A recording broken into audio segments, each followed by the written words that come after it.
ನಮಸ್ತೆ ಕನ್ನಡಿಗರೇ, ನಾನು ನಿಮ್ಮ ಮೈಸೂರು ಲೋಕೇಶ್. ನಾನೀಗ ಊಟಿಯಲ್ಲಿರೋ ದೊಡ್ಡ ಬೆಟ್ಟಕ್ಕೆ ಕರ್ಕೊಂಬಂದಿದ್ದೀನಿ. ಬನ್ನಿ ದೊಡ್ಡ ಬೆಟ್ಟ ಪೀಕ್ನ ನೋಡ್ಕೊಂಬರೋದ. ಇದಕ್ಕೆ ದೊಡ್ಡ ಬೆಟ್ಟ ಅಂತ ಹೆಸರು ಏನಕ್ಕೆ ಬಂತು ಅಂದರೆ, ನಮ್ಮ ಕನ್ನಡದಲ್ಲಿ ದೊಡ್ಡ ಬೆಟ್ಟ ಅಂದರೆ ದೊಡ್ಡದಾಗಿರೋ ಬೆಟ್ಟ ಅಂತ ಹೇಳ್ತೀವಲ್ಲ, ಇಲ್ಲಿ ಊಟಿಲಿ ಏನಕ್ಕೆ ಹೆಸರು ಬಂತು ಅಂದರೆ ಇಲ್ಲಿ ಜಾಸ್ತಿ ಕನ್ನಡಿಗರೇ ಇರೋದು. ಇನ್ನೊಂದು ಮೊದಲಿಂದಲೂ ಕನ್ನಡಿಗರು ಇರೋದ್ರಿಂದ ಅದನ್ನು ದೊಡ್ಡ ಬೆಟ್ಟ ಅಂತಲೇ ಕರೆಯೋಕ್ಕೆ ಸ್ಟಾರ್ಟ್ ಮಾಡಿದ್ರು. ಅದರಿಂದ ಈಗಲೂ ಅದು ದೊಡ್ಡ ಬೆಟ್ಟ ಅಂತಲೇ ಹೆಸರುವಾಸಿಯಾಗಿದೆ ಊಟಿಲಿ. ನೀವು ಊಟಿಗೆ ಬಂದಿದ್ದರೆ ನೋಡಿರ್ತೀರ, ನೋಡದೇ ಇರೋರು ದೊಡ್ಡ ಬೆಟ್ಟನ ನೋಡ್ಕೊಂಬರೋದ. ಬನ್ನಿ ನೋಡಿ, ಪಾರ್ಕಿಂಗ್ಗೆ ಬಂದಾದಮೇಲೆ ಸ್ವಲ್ಪ ದೂರ ನಡ್ಕೊಂಡು ಹೋಗ್ಬೇಕು. ಅಂಗಡಿಗಳೆಲ್ಲ ಇದಾವಲ್ಲಿ, ಸುಮಾರು ಅಂಗಡಿಗಳಿದ್ದಾವೆ.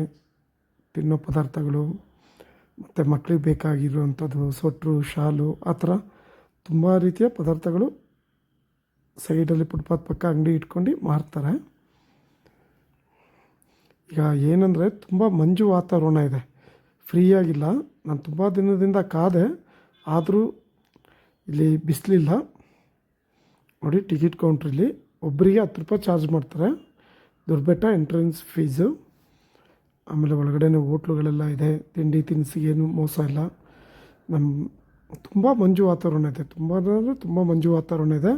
ನಾನು ನಿಮಗೆ ನೀಟಾಗಿ ವಿಡಿಯೋ ತೆಗೆದು ತೋರಿಸ್ಬೇಕಂತ ತುಂಬ ದಿನದಿಂದ ಕಾಯ್ತಾ ಇದ್ದೆ.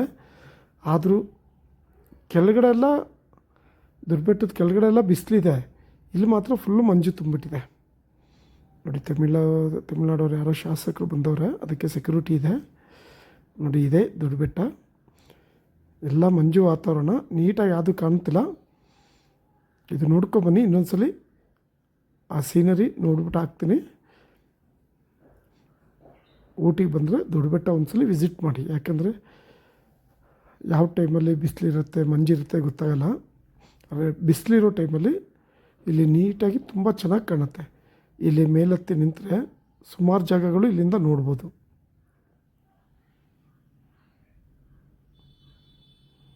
ಫುಲ್ ಮಂಜು ವಾತಾವರಣ. ಆದರೂ ಟೂರಿಸ್ಟ್ಗಳಿದ್ದಾರೆ. ಈಗ ಸೀಸನ್ ಇಲ್ಲ, ಆದರೂ ಟೂರಿಸ್ಟ್ಗಳು ಇದ್ದಾರೆ. ನೋಡಿ, ದೂರದಿಂದ ಯಾವ ಥರ ಕಾಣ್ತಿದೆ ಊಟಿ ಸರೌಂಡಿಂಗು.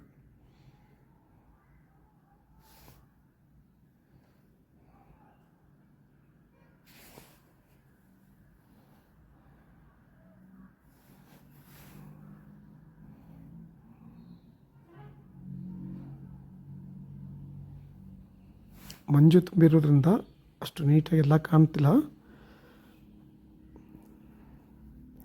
ಇಲ್ಲಿ ಬಂದು ಇಲ್ಲಿಂದ ನೋಡಿದ್ರೆ ದೂರದಲ್ಲಿರೋ ಊರುಗಳೆಲ್ಲ ಇಲ್ಲಿಂದ ನೀಟಾಗಿ ಕಾಣುತ್ತೆ. ಮಂಜಿರೋದ್ರಿಂದ ಕಾಣ್ತಿಲ್ಲ. ಸ್ಟೆಪ್ಸ್ ಇದು ಮೇಲೆ ಬರೋಕ್ಕೆ.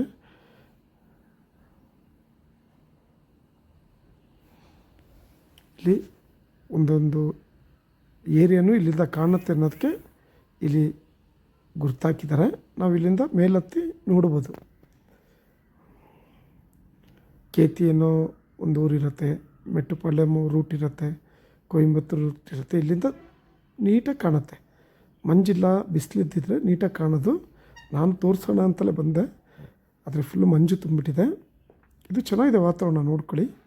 ಇನ್ನೊಂದ್ಸಲಿ ನೀಟಾಗಿ ಮಾಡಿ ಇನ್ನೊಂದು ವಿಡಿಯೋ ಮಾಡೋದ. ನೋಡಿ, ಅದೊಂದು ಊರದು.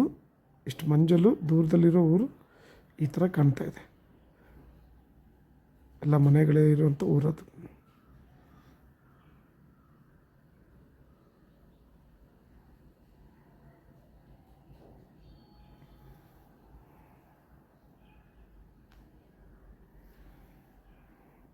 ದೊಡ್ಡ ಬೆಟ್ಟದಿಂದ ಸ್ವಲ್ಪ ಸ್ಟೆಪ್ ಇದೆ, ಕೆಳಗಡೆ ಇಳಿದು ಬಂದರೆ ಇಲ್ಲಿ ಕಾಡಿನ ವಾತಾವರಣ, ಕೆಳಗಡೆ ಸೀನರಿ ಎಲ್ಲ ನೋಡ್ಬೋದು. ಮಂಜಿರೋದ್ರಿಂದ ಕಾಣ್ತಿಲ್ಲ ಅಷ್ಟು ನೀಟಾಗಿ.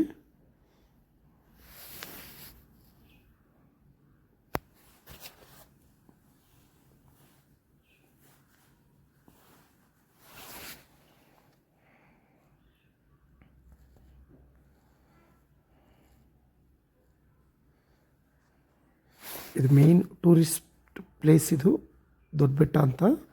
ಬಂದರೆ ಖಂಡಿತ ಒಂದು ಊಟಿಗೆ ಬಂದರೆ ಒಂದು ವಿಸಿಟ್ ಕೊಡಿ. ಪ್ರಕೃತಿ ಜೊತೆ ಸ್ವಲ್ಪ ಹೊತ್ತು ಕಾಲ ಕಳೀಬೋದು. ಇಲ್ಲಿ ಬಂದರೆ ಮನಸ್ಸಿಗೂ ನೆಮ್ಮದಿ ಆಗುತ್ತೆ.